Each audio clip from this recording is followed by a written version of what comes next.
Yan na yung sound check natin ng boss. Yung speaker na yun boss ay 300 watts lang yan. At yung tweeter ay 150 watts. Ngayong araw mga boss ay magkakabit tayo ng dividing network o passive crossover dito sa ating speaker box na ito. Bali yung speaker box na ito mga boss ay galing ho ito sa aking customer na pinakakabitan niya ng dividing network para daw gumanda yung tunog kasi wala daw ho itong dividing network na nakakabit. Bali yung nabili niyang dividing network mga boss o passive crossover ay 3-way crossover network na 300 watts. Sabi ko ba't 3-way yung binili mo? Dapat 2-way. Naubusan na daw ng 2-way. Kaya 3-way na lang yung kanyang binili. Sa mga nagtatanong mga boss kung pwede ba ikabit yung 3-way na passive crossover dito sa speaker box na ito na merong speaker lang at tweeter. Pwede mga boss. Yung gagamitin lang natin dito ay yung dalawang output lang.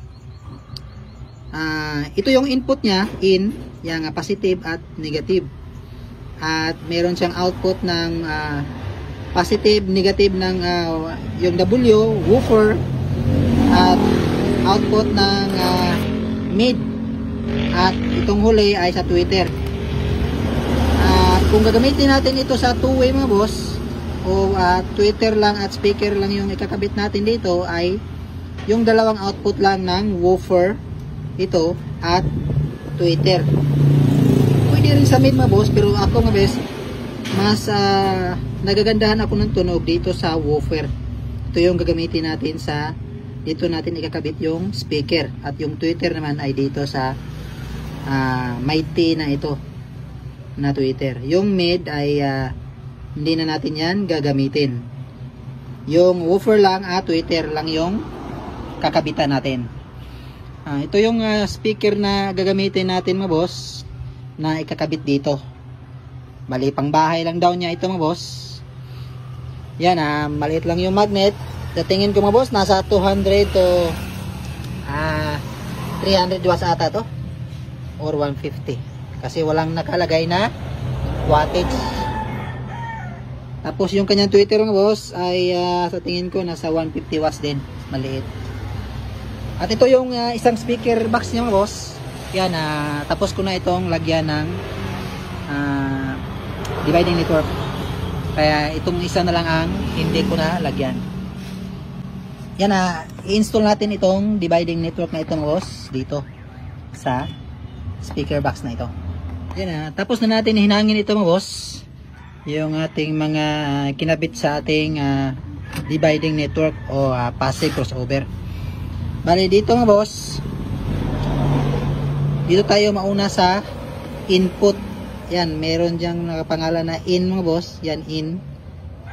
Ito yung galing sa ating speak on mga boss. Yan, speak on ho yan. Dalawang speak on. Dati na itong ganito mga boss. Siguro yung unang gumawa nito, yung nag-wiring nito. Yan, galing dyan. Pinagsama yung dalawang speak on, nakaparallel. Yan, pinagsama dyan. Ito yung nag-input dito sa ating passive na crossover. Tapos yung dalawang output niya, ito. Tatlong output ho ito mga boss kasi 3-way ho itong crossover na ito, passive crossover. Yung mid na output ay hindi natin ginamit. Yung ginamit natin ay itong woofer. Yan, may W. Ito yung pumunta sa speaker mga boss. Yan, speaker. At yung pangalawa mga boss, itong tweeter. Yan, may nakalagay na T. Yung output niya is nagpunta sa ating tweeter. Yan, ito sa ilalim mga boss. Ito kasi yung tweeter niya. Ito yung nagpunta sa tweeter. Yan, naka-install na kasi yung tweeter. Ganyan ho yung pagkakabit ng ating dividing network mga boss o passive crossover. Yan, i-install natin mga boss tapos i-test natin.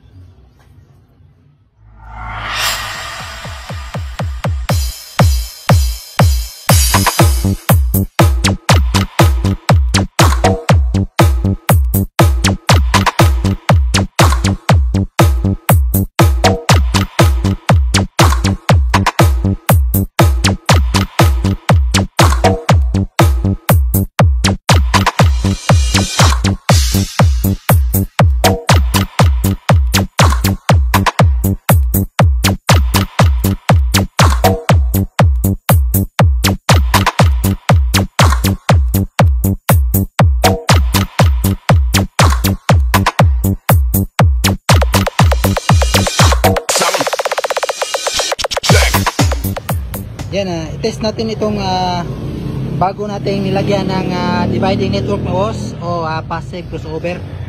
Ito lang yung gagamitin natin na amplifier mga boss na si Sakura 502 at yung audio source natin ay cellphone. Yan, sound check natin.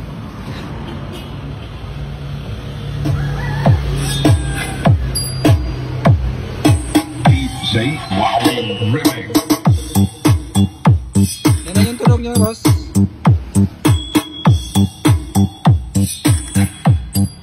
Yan, bawasan muna natin ang bass.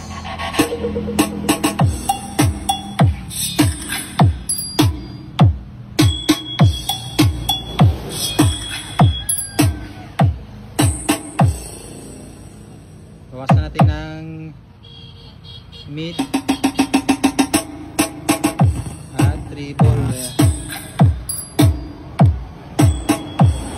Balik natin. Lagay natin sa 12 ohm.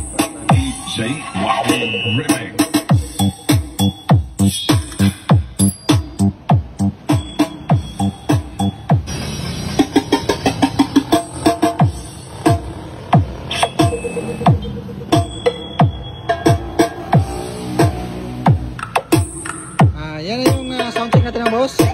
Yung speaker na yun boss ay 300 watts lang yan. At yung tweeter ay 150 watts. Yung logo na yan mga boss ay wala yan. Logo lang yan na DIY kasi ito. Dati siguro itong nilagyan ng live. Pero ngayon ay mga mumurahin na lang yung in-install.